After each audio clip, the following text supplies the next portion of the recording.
Welcome to Sonata Podcast.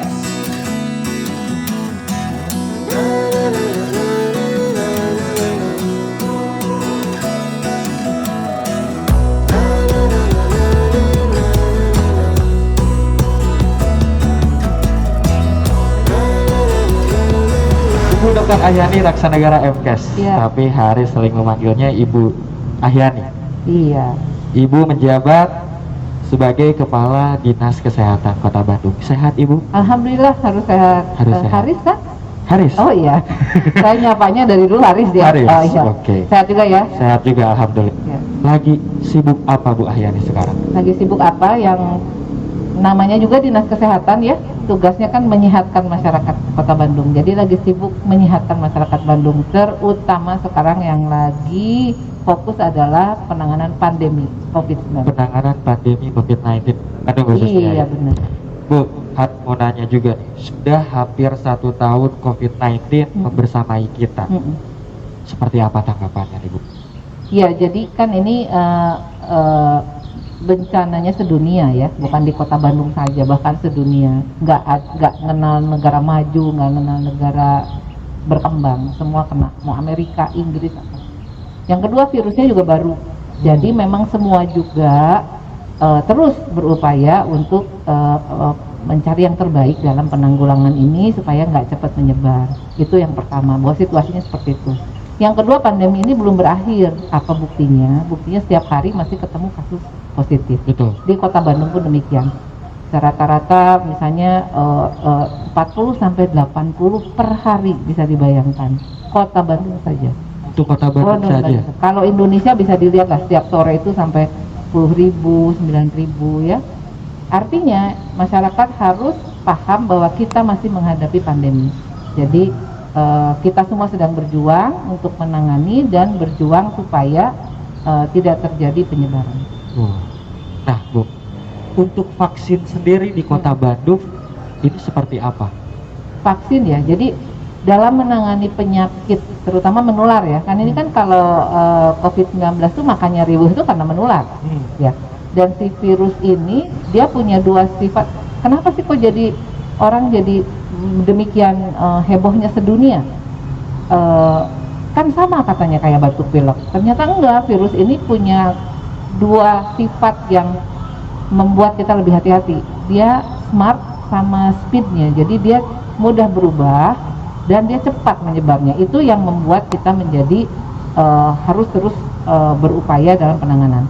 Dalam menangani penyakit menular itu ada bisa dua kan ya, maksudnya kalau orang bisa menangani itu dua, ketemu obatnya atau orang punya kekebalan. Nah masalahnya obatnya kan belum ada yang pasti. Artinya kita harus melindungi masyarakat itu dengan memberikan kekebalan. Nah itulah kenapa seluruh dunia pun fokus untuk membuat vaksin COVID-19. Oke. Termasuk Bandung. Bandung ini terkenal ya. Kenapa? Kita punya Bio Farma. Produk-produknya dipakai juga di negara lain dan kita menjadi salah satu sentra dalam pengembangan vaksin COVID-19 ini. Jadi harus bangga jadi orang Harus Bandung. bangga jadi orang Bandung ya. Iya tuh, Betul. jangan terpuruk. Jangan Jadi di terpuruk. balik musibah selalu ada hal-hal yang membuat kita semangat. Oh, keren ya.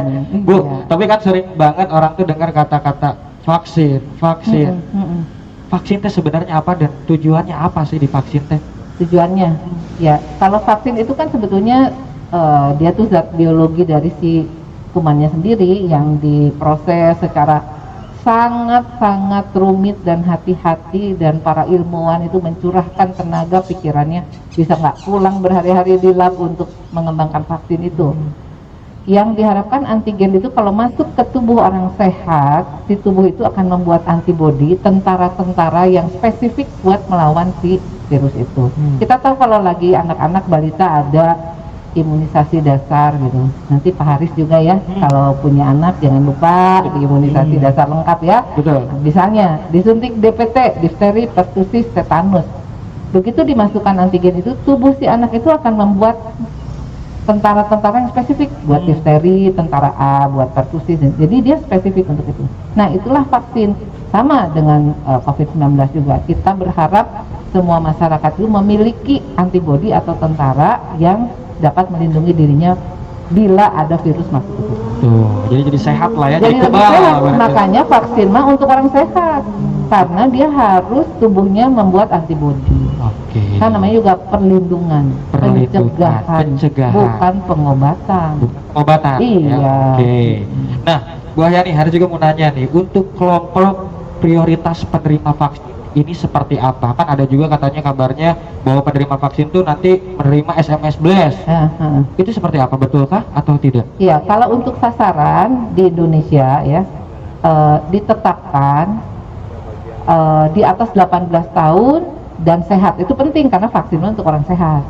Di atas 18 tahun dan sehat. Wah, banyak atuh ya di atas 18 tahun dan sehat.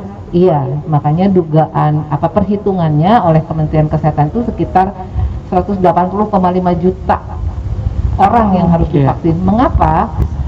Penyakit itu baru bisa terkendali kalau 70% penduduknya memiliki kekebalan. Itu yang disebut herd immunity.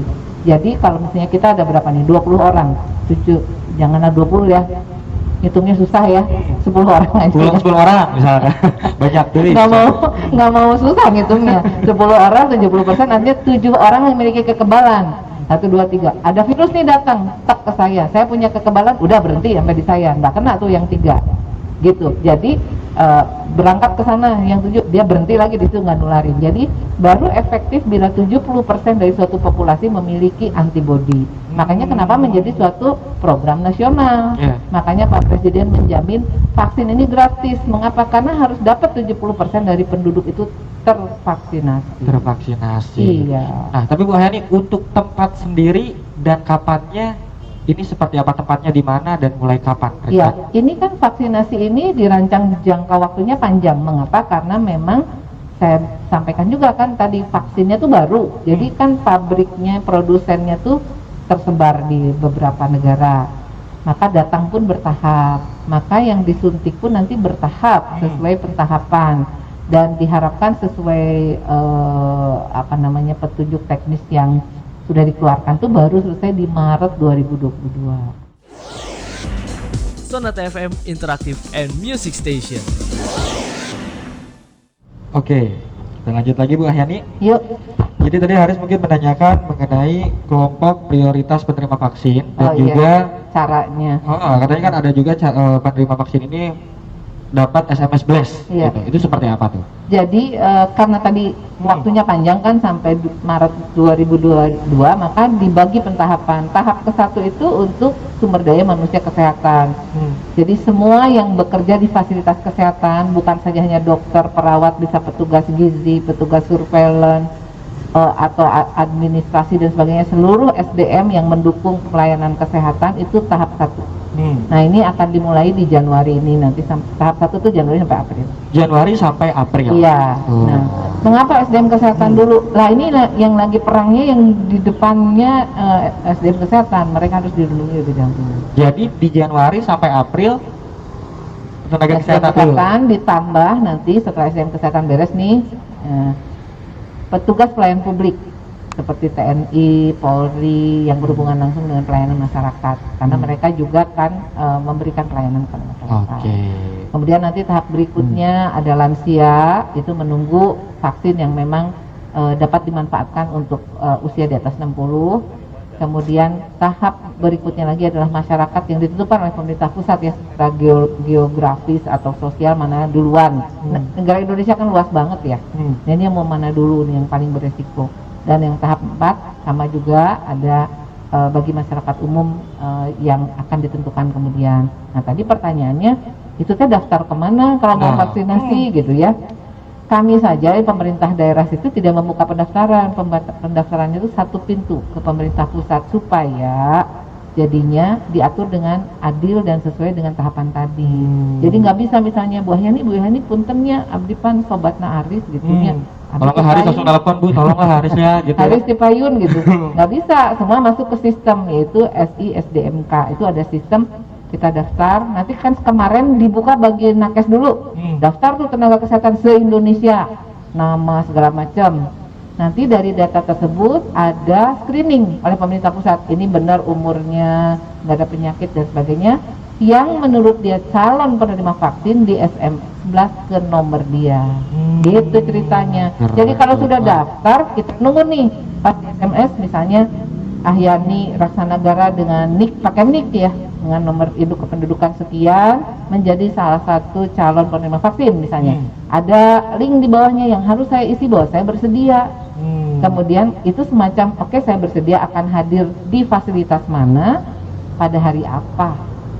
Jadi seperti itu. Jadi enggak ada kerumunan, saya datang, saya boleh divaksin nggak sekarang? Enggak, sudah diatur. Udah ada aturan itu Udah ya. ada Betul, aturan. keren. Mengapa itu? Supaya tadi nggak ada kerumunan, semua menerima dengan adil gitu ya, tidak ada yang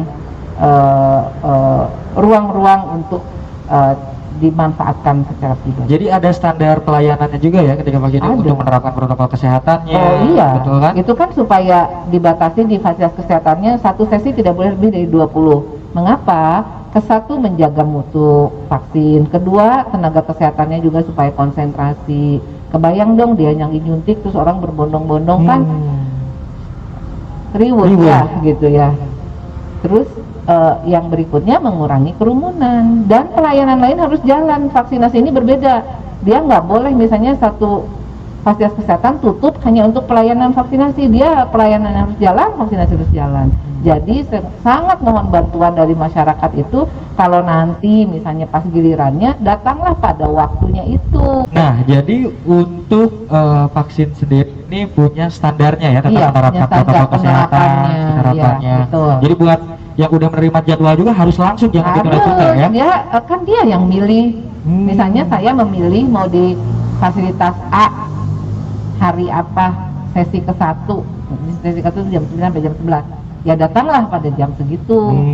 Karena itu akan mengganggu rombongan yang lain dan mengganggu juga petugas kesehatan dan juga mengganggu vaksinnya kan disiapin untuk rombongan satu sekian, jadi untuk menjaga mutu vaksin. Waduh, mudah-mudahan Bu Ahyani Harisma berharap di vaksin di Kota Bandung sendiri ini bisa berjalan lancar. Amin, mohon doanya Terutama semua. untuk tenaga kesehatan Tenaga juga kesehatannya tetap ya. strong dan Betul. sabar. Harus sabar juga. Bu Ahyani juga bersama keluarga besar Dinas Kesehatan Kota Iya. Bandung harus semangat juga Amin, ya, Bu amin, Ahyani. insya Betul. Allah. Sonata FM Interactive and Music Station.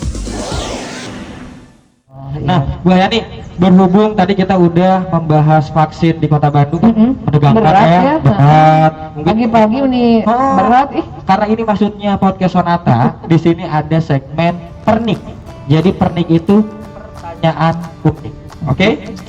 Haris sudah Saya menyiapkan. boleh skip atau call a friend? Boleh Call a telepon di friend, rumah, boleh telepon siapapun itu, karena ini tidak ada hubungannya bersama vaksin.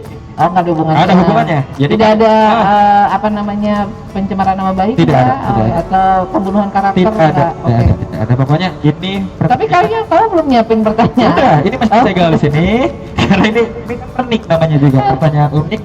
Haris udah menyiapkan di saku ya. Aduh, ini buat yang nonton ini benar-benar surprise. Ya, Saya sendiri surprise. nggak tahu dia mau nanya apa. Sampai produser juga nggak tahu ini host yang nyiapin. Jadi Bu Ahyani cukup jawab benar atau tidak. Benar atau tidak? Benar atau Oke. tidak? Di sini ada 5 pertanyaan. Benar atau tidak kalau Ibu Ahyani dari kecil tomboy, suka pakai rok cuma kalau ke sekolah sampai ke kuliah aja, jadi gayanya boy. Benar atau tidak? Benar. Benar. Dan saya harus cari siapa yang ngomong itu. Benar berarti ya. Tepuk tangan dong, benar nih. Benar katanya. Benar. Nah, ini kan pernik, pertanyaan unik. Benar. Waktu Benar. mau kuliah itu saya lebih panik nggak punya rok daripada saya nggak punya buku. Oh, jadi Kasihan lebih ya? boy lah ya, berarti gayanya dulu ya. Ya gitu kan. Oke, lanjut. Benar atau tidak? Waktu TK pernah tampil tari Jepang di gedung wanita dan Iya. MC-nya itu Abah Kus-Us melawak kondang zaman dulu sebelum Sang Ibing. Benar Iya. atau tidak? Benar. Gimana tuh ceritanya? Aduh, itu siapa? Asal Lestari ini lisennya benar-benar. keren. Jadi waktu itu ada apa sih duta besar Jepang atau apa saya kurang tahu lah. Nah jadi yang tampilnya tuh anak TK. Aku kepilih lah nyanyi nari sakura pakai kimono. Wih, Pasangan-pasangan. udah tomboy suka nari. Iya, pokoknya aku mau apa aja. Nari lah gitu. Oke, Nah, jadi benar ya? Benar. Benar. Iya. Masih ada nih pertanyaan selanjutnya nih. benar atau tidak kalau Bu Ahyani waktu kecil kalau mau tidur seperti mau ke kutub, pakaiannya lengkap, pakai jaket, celana panjang dan Ada kaos pulaka. kaki. Ini masih ada nih, benar atau enggak tuh? Bener Bener. banget. Jadi itu sebenarnya nasihat orang tua saya. Namanya gini, kalau perempuan tidur itu pakaian-pakaian itu harus tertutup. Karena kan kalau kita tidur, kita tuh kan suka kaki kemana, tangan kemana, Gitu ya. kepala kemana, Kemana-kemana. muter-muter.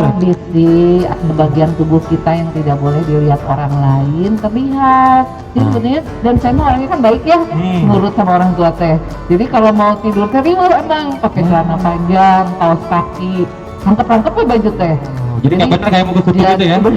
Benar. Jadi seandainya pun nanti selimut teh terbuka atau angin apa, kalem aja tidur terus. Oke, berarti ini Banget. benar ya pertanyaannya, Iya. benar. Masih ada 2 pertanyaan lagi. Saya harus cari ini kata saya kayaknya. Benar atau tidak waktu kecil pernah Kaligata sekujur tubuh kalau makan udang? Benar nggak? Bener. Jadi Sampai sekarang? sampai sekarang itu jarang ya. Saya soalnya takut nggak dijajanin orang, jadi jarang. Benar. Jadi bener, cuman orang tua saya itu sikap sensitif. Jadi gini, kalau saya makan sesuatu terus dia alergi, terus dia bilang, udah makan obat anti alergi aja, terus makan lagi, nanti tubuh jadi melawan. Jadi gitu. Jadi bukannya jadi, wah takut, jadi jangan gini, jangan. Nggak pernah ngomong ngelarang. Sok aja kamu makan udang, tapi makan dulu obat anti alerginya. Keren ya? Apa kira-kira? SD dong, tiba-tiba muka saya teh jadi kayak orang Jepang, matanya hilang sedikit, terus bulat kayak orang Eskimo lah, bangun Benar, tidur teh Jadi benar ya, pernah Benar. Kaligata waktu kecil kayak orang makan udang. Eskimo aja. Dan ini terakhir. Benar atau tidak, lagi kecil kakinya pernah masuk ke rantang tempat bumbu pecel, tapi uniknya sama si tukang bumbu pecel itu tetap dijualin dan laku. Benar nggak sih? Benar nggak? Iya, coba ya, ini yang membocorkan ini saya akan telepon sekarang juga ya, saya pasti tahu ya. Bener nggak? Bener. Jadi rumah saya tuh gede lah gangnya. Saya umur 3 tahun atau berapa ya, 2 atau 3 tahun lah, lari dia. Setiap pagi ada tukang pecel yang datang ke rumah saya dan dia ditaruh di bawah kan, pakai rantang gitu? dia dasar lah sama rantang bumbunya, dan aku lari-lari di gang itu dan kakiku masuk ke rantang itu. Oh, benar ya, berarti ya. Tapi si tukang jualan pecelnya teh nggak marah. Wih, soalnya neng Ya kan kena nanda bersih kena di lembet bumi gitu. Besoknya dia lapor, laku cenah. laku ya, wah keren. Tepuk tangan dong. Itulah. Maafin ya yang pada makan pecel itu. Betul. Yang waktu itu ya, makan yang pecel waktu itu. itu udah Mudah-mudahan pada sehat lah sekarang ya. Mudah-mudahan tambah sehat karena ada kekebalan di vaksinasi tadi. Betul. Iya. Dan terima kasih Bu Ahyani sudah mampir di podcast Sonata dan nanti udah Sama-sama. menjawab pertanyaan unik dari Keren nih pertanyaannya, Keren ya? aku aja kaget. kaget kan pernik. Kaget. Itu belum ada yang tahu siapapun ya. Tahu. Jadi sekali lagi terima kasih buat Bu Sama-sama. Ahyani di podcast Sonata, mudah-mudahan Ibu Ahyani sehat selalu. Semua juga sehat-sehat semuanya. Betul. Dan untuk Mitra Sonata, nanti tetap saksikan terus podcast Sonata dengan narasumber-narasumber terkece lainnya dengan inovasi-inovasi seputar Kota Bandung. Bye bye.